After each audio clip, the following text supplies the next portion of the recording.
Hello everyone, कैसे हैं आप सब। उम्मीद करता हूँ कि सब बढ़िया ही होंगे। दोस्तों, हमने अपने बचपन में ना विक्रम बेताल और सिंहासन बत्तीसी की कहानियां जरूर सुनी होंगी, है ना। ऐसी कहानियां हैं कि उनको जितना सुने उतना कम है। पर इसके पीछे का इतिहास क्या है, राजा विक्रमादित्य कौन थे, सब आपको बताऊंगा। जल्दी से चैनल को लाइक शेयर और सब्सक्राइब कर लीजिए। दोस्तों, राजा विक्रमादित्य भारत के चक्रवर्ती सम्राट थे। चक्रवर्ती सम्राट उसको कहते हैं जिसने पूरे भारत पर राज किया हो। इनके नाम का मतलब बताता हूँ। विक्रम प्लस आदित्य मतलब पराक्रम का सूर्य। उनके नाम से ही पता चल रहा है पूरे भारत में उनके पराक्रम का सूर्य चमक रहा था। मैं आपको बता दूं, विक्रमादित्य का जन्म हुआ विक्रम संवत 2288 वर्ष पूर्व। विक्रमादित्य के पिता राजा गंधर्व सेन भी चक्रवर्ती सम्राट थे। राजा गंधर्व सेन का एक मंदिर मध्य प्रदेश के सोनकच्छ के आगे गंधर्वपुरी में बना हुआ है। दोस्तों, कहते हैं कि राजा विक्रमादित्य ने 100 वर्षों तक राज किया था।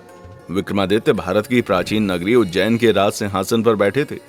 विक्रमादित्य ज्ञान, वीरता और उदारशीलता के लिए प्रसिद्ध थे। राज्य की जनता के दुखों को जानने के लिए अपना रूप बदलकर नगर भ्रमण भी करते थे। दोस्तों, अब तक आपने अकबर के ही नवरत्नों के बारे में सुना होगा, पर विक्रमादित्य के भी नवरत्न थे। भारत में सबसे अच्छे नवरत्न इनको कहा जाता था। अकबर के शासनकाल में भी नवरत्न हुए। राजा विक्रमादित्य के नवरत्नों में धन्वंतरी, क्षणपक, अमर सिंह, शंकु, बेताल भट्ट, घाटर पर्व, कालिदास, वराह, मिहिर और वरु ऋषि थे। इन नवरत्नों में उच्च कोटि के विद्वान, श्रेष्ठ कवि, गणित के प्रकांड विद्वान और विज्ञान के विशेषज्ञ सम्मिलित थे। धन्वंतरी को औषधि का बहुत ज्ञान था। आज भी भारत में वैद्य और चिकित्सक को धन्वंतरी कहा जाता है। इन्होंने एक बार अपनी औषधि से राजा विक्रमादित्य की जान बचाई थी। महाकवि कालिदास संस्कृत के महान कवि थे। इन्होंने संस्कृत में बहुत से ग्रंथों की रचना की। कहते हैं राजा विक्रमादित्य का राज अरब और मिस्र तक फैला था। प्राचीन अरब संहिता में इसका वर्णन मिलता है कि ईरान, इराक और अरब में राजा विक्रमादित्य का राज था। विक्रमादित्य के अरब विजय का वर्णन अरबी कवि जरहास किंतोई ने अपनी पुस्तक शायर उल ओकुल में किया है। तुर्की के इस्तांबुल शहर की प्रसिद्ध लाइब्रेरी, उसमें भी एक ऐतिहासिक ग्रंथ है जिसमें एक शिलालेख में उल्लेख मिलता है, जिसमें कहा गया है वो बहुत ही दयालु, उदार और कर्तव्यनिष्ठ शासक था जो हर एक व्यक्ति के बारे में सोचता था। दोस्तों, बेताल पच्चीसी में राजा विक्रमादित्य का ही वर्णन मिलता है, जिसमें एक साधु राजा विक्रमादित्य बेताल को बांध कर लाने के लिए बोलता है, लेकिन साधु राजा को यह भी कहता है कि वो बेताल को बिना बोले लेकर आए। राजा विक्रमादित्य बेताल को पकड़ने के लिए जाते हैं। वो बेताल को पकड़कर अपने कंधे पर बिठाते हैं तो उनको वो कहानी सुनाने लग जाता है। कहानी सुनाने के बाद बेताल कहानी का उत्तर राजा विक्रमादित्य से पूछता है। उत्तर देने के बाद बेताल राजा के पास से उड़कर फिर से वहीं पहुंच जाता है जहां से राजा उसको लाए थे। कई प्रयासों के बाद राजा बेताल को साधु के पास ले जाते हैं। राजा विक्रमादित्य देवताओं के समान ही गुण वाले थे। देवताओं के समान ही उनमें भी दिव्य शक्तियां थीं, लेकिन मृत्यु लोक में जन्म लेने के कारण उन्हें अपनी देह का त्याग करना पड़ा। राजा विक्रमादित्य अपनी न्यायप्रियता और बुद्धिमत्ता के लिए दुनिया भर में विख्यात थे। कहते हैं कि इनकी न्याय और बुद्धि से देवराज इंद्र भी बहुत अधिक प्रभावित थे और एक बार स्वर्ग लोक में जो अप्सराएं थीं, जिनका नाम उर्वशी और रंभा था, ये दोनों ही खुद को एक दूसरे से अच्छी नृत्यांगना कहती थी। एक दिन ये देवराज इंद्र के पास गईं और पास जाकर इन्होंने अपनी बात कही, लेकिन देवराज इंद्र उनकी समस्या का समाधान नहीं कर पाए। फिर देवराज इंद्र को राजा विक्रमादित्य का ध्यान आया और उन्होंने राजा विक्रमादित्य को स्वर्ग लोक में आमंत्रित कर लिया। और फिर इन्होंने अपनी बात राजा विक्रमादित्य से कही कि ये कैसे तय करें कि कौन सी नृत्यांगना ज्यादा अच्छा नृत्य करती है।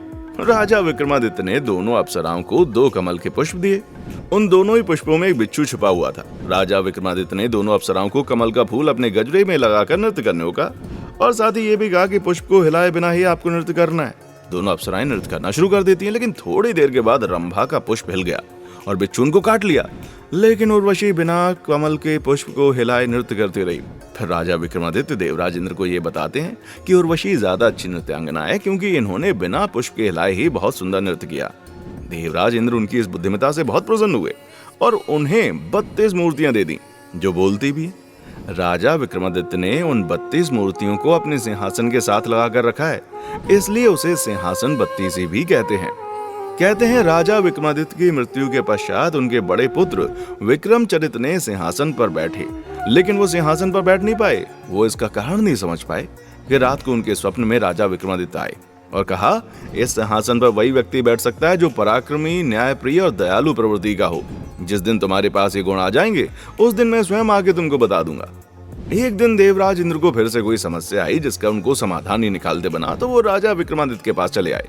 स्वर्गलोक में और भी देवता थे, अपनी समस्या देवराज इंद्र को बताते थे। देवराज इंद्र समस्त समस्याओं को लेके विक्रमादित्य के पास आ गए। राजा विक्रमादित्य 9 धातु के 9 अलग अलग सिंहासन को बनाया और समस्त देवताओं को उस पर बैठने के लिए उन्होंने कहा। समस्त देवता उन सिंहासन पर बैठ गए। जब सब देवता बैठ गए तब राजा विक्रमादित्य ने कहा, जो सबसे आगे बैठे हैं वही सबसे श्रेष्ठ है। सभी देवता उनके न्याय से प्रसन्न हो गए, लेकिन भगवान शनि को अच्छा नहीं लगा। उन्हें लगा जैसे राजा विक्रमादित्य ने ये सब कुछ जानबूझकर किया है और वो उन पर क्रोधित हो गए। भगवान शनिदेव के क्रोधित होने के बाद भी राजा विक्रमादित्य उनको प्रणाम करते हैं। मृत्यु के अंतिम क्षणों में राजा विक्रमादित्य देखते हैं कि एक तेज रोशनी हो रही है। राजा विक्रमादित्य के पास 2 बेताल थे। वो इसका कारण पूछते हैं और तब उन्होंने बताया, हे राजन, इस महल में एक महान योगी रहते हैं जिनका तेज बहुत ज्यादा है। कहते हैं इस महल में वही व्यक्ति प्रवेश कर सकता है जो उस योगी से अधिक श्रेष्ठ हो। राजा विक्रमादित्य अपने दोनों बेताल के साथ महल की तरफ चल देते हैं। थोड़ी देर चलने के बाद ही दोनों बेताल राजा विक्रमादित्य से कहते हैं कि हे राजन, इससे आगे अब हम नहीं जा सकते, और फिर वे वहां से चले जाते हैं। राजा विक्रमादित्य आगे बढ़ते हैं तो महल में से एक आवाज आती है कि कौन है आप। राजा विक्रमादित्य उनकी बात का उत्तर ना देकर आगे बढ़ते हैं और उस योगी के पास पहुंच जाते हैं। योगी राजा विक्रमादित्य को देखकर अति प्रसन्न होते हैं। जब उनको ये पता चलता है कि ये भारत के चक्रवर्ती सम्राट हैं तो उनको महल देकर वो जंगलों की तरफ चले जाते हैं। जंगल में उन योगी महाराज की उनके गुरु से मुलाकात होती है। गुरुजी योगी महाराज से पूछते हैं कि तुम यहाँ जंगल में क्यों भटक रहे हो। तब योगी जी अपने गुरु को पूरी बात बताते हैं।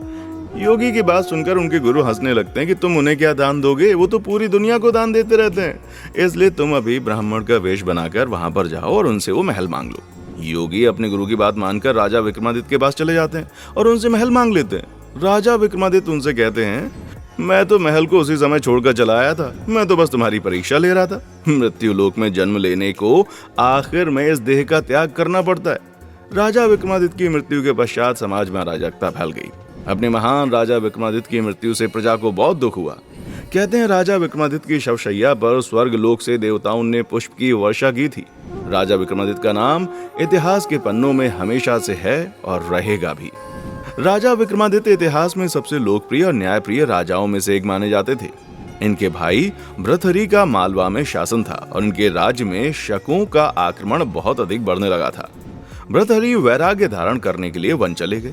उसके बाद विक्रमसेना ने शासन संभाला।